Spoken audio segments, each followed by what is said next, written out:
বন্ধুরা, আমরা যদি ষষ্ঠ শ্রেণীর গণিত বইয়ের অনুশীলনী 1.3-এর 9 নম্বর প্রশ্নটি লক্ষ্য করি। দেখো, এখানে 9 নম্বর প্রশ্নে বলা হয়েছে একটি লোহার পাত ও একটি তামার পাতের দৈর্ঘ্য যথাক্রমে 672 সেন্টিমিটার ও 960 সেন্টিমিটার। অর্থাৎ ধরো আমরা ধরে নিচ্ছি যে এটি হচ্ছে একটি লোহার পাত। হ্যাঁ, এটি ধরো আমরা ধরে নিচ্ছি একটি লোহার পাত এবং আমরা এটিকে ধরে নিচ্ছি যে একটি তামার পাত। এটি একটি তামার পাত আমরা ধরে নিচ্ছি। আচ্ছা, তাহলে বলা হয়েছে এই লোহার পাতের দৈর্ঘ্য হচ্ছে 672 সেন্টিমিটার। এটা হচ্ছে 672 সেন্টিমিটার দৈর্ঘ্য। ঠিক আছে, মানে লম্বায় হচ্ছে 672 সেন্টিমিটার। এবং এই যে তামার পাত, এই তামার পাতের দৈর্ঘ্য হচ্ছে বা লম্বায় হচ্ছে এটি 960 সেন্টিমিটার। ঠিক আছে, 960 সেন্টিমিটার। এবার বলা হয়েছে পাত দুইটি থেকে কেটে নেওয়া একই মাপের সবচেয়ে বড় টুকরার দৈর্ঘ্য কত হবে। আচ্ছা, বলা হয়েছে যে এই দুটি পাত থেকে কেটে নেওয়া একই মাপের সবচেয়ে বড় টুকরার দৈর্ঘ্য কত হবে। আচ্ছা, তাহলে আমরা এগুলোকে যদি টুকরো টুকরো করি, তাহলে বলা হয়েছে যে এই দুটি থেকে কেটে নেওয়া একই মাপের একই মাপের সবচেয়ে বড় টুকরার দৈর্ঘ্য কত হবে, অর্থাৎ সবচেয়ে বড় যে টুকরাটি হবে সেটি লম্বায় কত হবে সেটি কিন্তু আমাদের নির্ণয় করতে বলা হয়েছে। এবং তারপরে বলা হয়েছে প্রত্যেক পাতের টুকরার সংখ্যা নির্ণয় করো।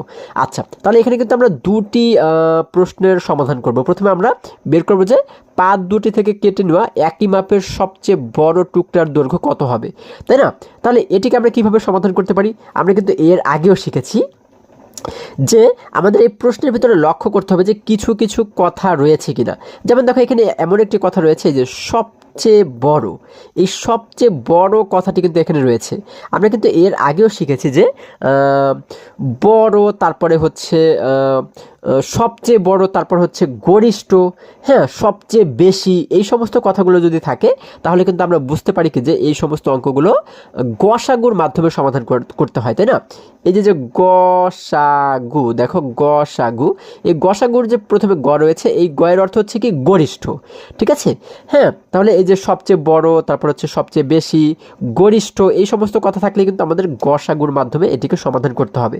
তাহলে আমরা এই যে প্রশ্নটুকু, অর্থাৎ পাত দুইটি থেকে কেটে নেওয়া একই মাপের সবচেয়ে বড় টুকরার দৈর্ঘ্য কত হবে, এটিকে আমরা সমাধান করতে পারি কিন্তু গসাগুর মাধ্যমে। অর্থাৎ এই যে দুটি সংখ্যা আমরা দেখতে পাচ্ছি, এই দুটি সংখ্যার গসাগু যদি আমরা বের করি তাহলে কিন্তু আমরা এই এতটুকুর উত্তর পেয়ে যাব। ঠিক আছে, তাহলে এতটুকুর উত্তর আমরা শুরুতে বের করি। দেখো বন্ধুরা, আমরা 9 নম্বর দিয়ে লিখতে পারি 672, কারণ লোহার পাতের দৈর্ঘ্য হচ্ছে 672 এবং তামার পাতের দৈর্ঘ্য হচ্ছে 960। যার কারণে আমরা কি লিখতে পারি, 672 ও 960 এর গসাগু হবে,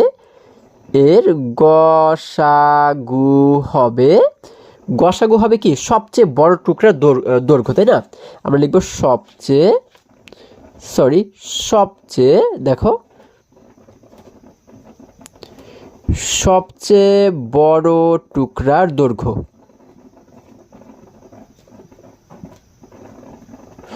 সবচেয়ে বড় টুকরার দৈর্ঘ্য।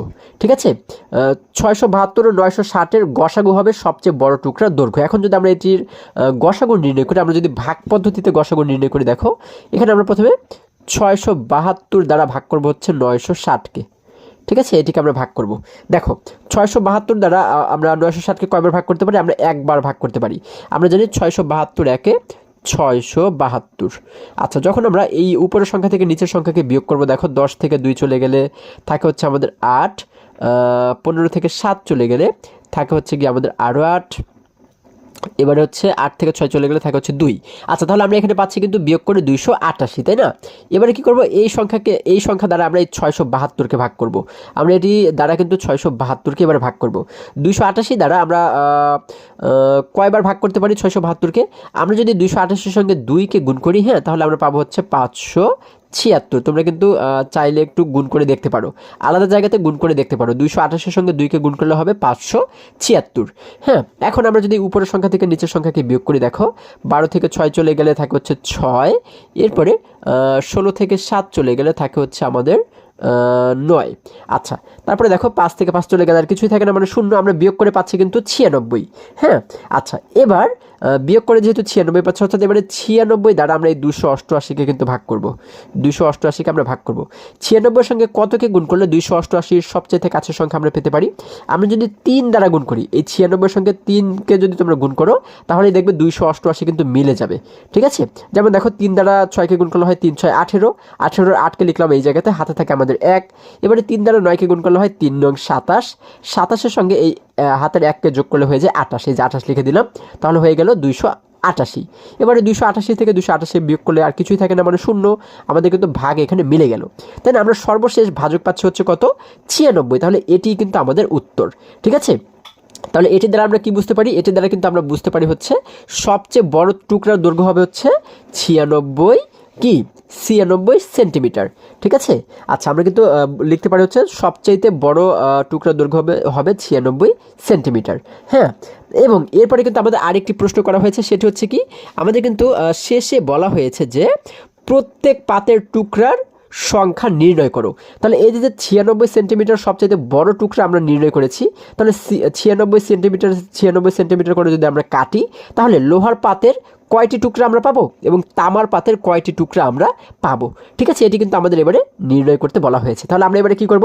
আমরা এই 96 সেন্টিমিটার করে যেহেতু কাটবো এক একটি টুকরা, তাই না? তাহলে এই 96 দ্বারা কিন্তু আমরা এই যে লোহার পাত এটিকেও ভাগ করব, আবার 96 দ্বারা আমরা 960, তাহলে এটিকেও কিন্তু আমরা ভাগ করবো, অর্থাৎ তামার পাত এটিকেও কিন্তু আমরা ভাগ করব। ঠিক আছে, আচ্ছা, তাহলে এবারে আমরা কি করব? দেখো, আমরা এবারে লিখতে পারি হচ্ছে, দেখো, আমরা এটি তোমরা কিন্তু নিচে লিখবে। ঠিক আছে, আমি জায়গা যেহেতু কম, এই জন্য পাশে লিখে দেখাচ্ছি। আমরা এবারে লিখবো হচ্ছে লোহার টুকরা হবে, লোহার টুকরা হবে, লোহার টুকরা হবে। এবার আমরা কি করব? দেখো, আমরা লোহার যেহেতু দৈর্ঘ্য রয়েছে 672 সেন্টিমিটার, তাই না? 672 ভাগ হচ্ছে কত? এটাকে কিন্তু আমরা ভাগ করব 96 দ্বারা, তাই না? কারণ আমরা কিন্তু এক এক টুকরায় 96 সেন্টিমিটার করে রাখবো, তাই না? যখন আমরা এই 672কে যখন আমরা 96 দ্বারা ভাগ করব, তখন কিন্তু আমাদের ভাগফল হবে 7। তোমরা ভাগ করে কিন্তু দেখতে পারো। ঠিক আছে, আচ্ছা, তাহলে 7টি টুকরা কিন্তু হবে। আবার একই রকমভাবে আমরা এবারে কি করব? আমরা কিন্তু এবারে তামার টুকরা বের করবো আমরা, তাই না? আমরা লিখবো হচ্ছে তামার টুকরা, তামার টুকরা। দেখো, তামার টুকরা। এখন আমরা কি করব? তামার পাতটি যেহেতু 960 মিটার লম্বা, যার কারণে আমরা কি করব? আমরা কিন্তু দেখো 960কে আমরা কিন্তু ভাগ করব কত দ্বারা? 96 দ্বারা। আমরা 96 দ্বারা ভাগ করব। যখন 96 দ্বারা 960কে ভাগ করব, তখন আমাদের ভাগফল হবে হচ্ছে 10, অর্থাৎ 10টি টুকরা কিন্তু আমরা পাবো। লোহার টুকরা পাবো হচ্ছে 7টি এবং তামার টুকরা পাবো আমরা 10টি। ঠিক আছে, তাহলে আমরা উত্তর দিয়ে কি লিখবো? আমরা উত্তর দিয়ে কিন্তু লিখবো হচ্ছে কি, আমরা উত্তর দিয়ে লিখবো হচ্ছে সবচেয়ে বড় টুকরার দৈর্ঘ্য 96 সেন্টিমিটার। আমরা লিখবো সবচেয়ে বড় টুকরার দৈর্ঘ্য। দেখো, সবচেয়ে বড় টুকরার দৈর্ঘ্য হবে কত? 96 সেন্টিমিটার, 96 সেন্টিমিটার। আচ্ছা, এবং লোহার টুকরা হবে 7টি। লিখবো কি? লোহার টুকরা হবে, লোহার টুকরা।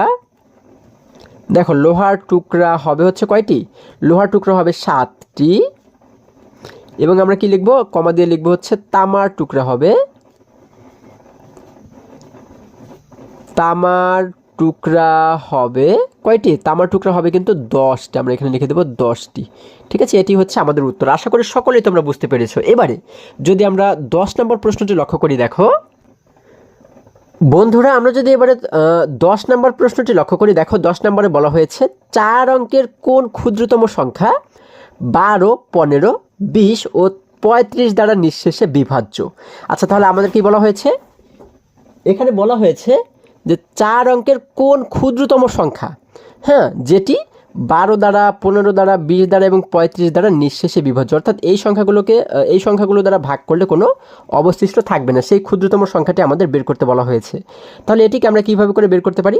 দেখো, যেহেতু এই যে ক্ষুদ্রতম শব্দটি এখানে ব্যবহার করা হয়েছে, মানে উল্লেখ করা হয়েছে, তাই না? আমরা জানি ছোট, তারপর হচ্ছে ক্ষুদ্রতম, তারপর সবচেয়ে কম, হ্যাঁ, তারপর হচ্ছে কি লঘিষ্ঠ, এই সমস্ত শব্দগুলো উল্লেখ থাকলে আমরা বুঝি কি যে আমাদের এই অঙ্কগুলো কি করতে হয়, লসাগু করতে হয়, তাই না?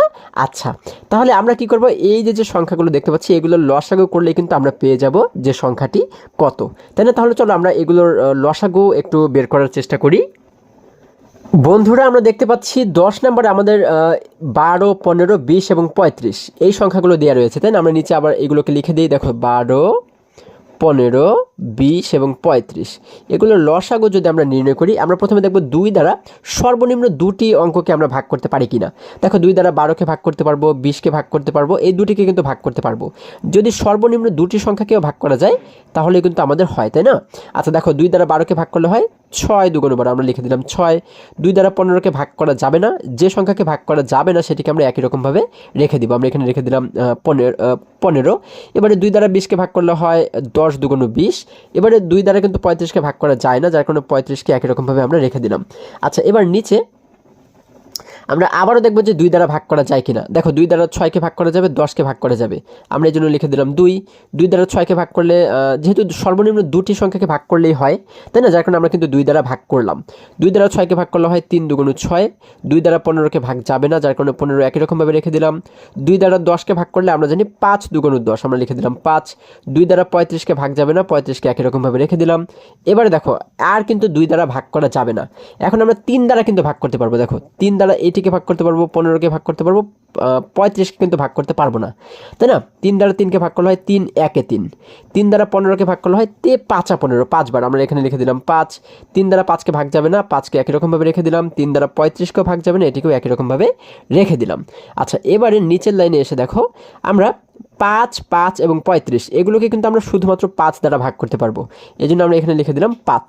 5 দ্বারা 1কে ভাগ করা যাবে না, 1 লিখে দিলাম। 5 দ্বারা 5কে ভাগ করলে হয় 5 1 5, আমরা পাই 1। 5 দ্বারা 5কে ভাগ করলে হয় 5 1 5, আমরা পাই 1। 5 দ্বারা 35কে ভাগ করলে হয় 5 7 35, আমরা পাচ্ছি 7। তাহলে এখানে কিন্তু শুধুমাত্র 1 1 এবং 7 পাচ্ছি, তাহলে এটিকে কিন্তু আর ভাগ করার আমাদের দরকার নেই, তাই না? কারণ আমরা জানি 1 পেলে কিন্তু সেগুলোকে আর ভাগ করতে হয় না, তাই না? আর এখানে তো শুধুমাত্র 7 রয়েছে। এখন এইগুলোকে যদি আমরা গুণ করে দিই তাহলে কিন্তু আমরা লসাগু পেয়ে যাব। আমরা এখানে কি করব, আমরা লিখব হচ্ছে সুতরাং নির্ণেয় লসাগু। আমরা কি লিখব, নির্ণেয় লসাগু। দেখো নির্ণেয় লসাগু সমান, আমরা যদি এই পাশের প্রত্যেকটি সংখ্যাকে গুণ করে দিই, এখানে 2 রয়েছে 2টি, দেখো 1টি 2 2টি 2, এরপরে 3 রয়েছে 1টি, আমরা 3 লিখলাম, এরপরে 5 রয়েছে 1টি এবং 7 রয়েছে 1টি, তাই না? এখন আমরা যদি এগুলোকে একটু গুণ করে দিই, দেখো 2 2 হয় 4, 4-এর সঙ্গে 3কে গুণ করলে হয় 3 4 12, 12-এর সঙ্গে 5কে গুণ করলে হয় 5 12 60, 60-এর সঙ্গে এই 7কে গুণ করলে হয় 6 7 42, অর্থাৎ 420। আমরা মোট পাবো 420। এটি হচ্ছে কি আমাদের লসাগু।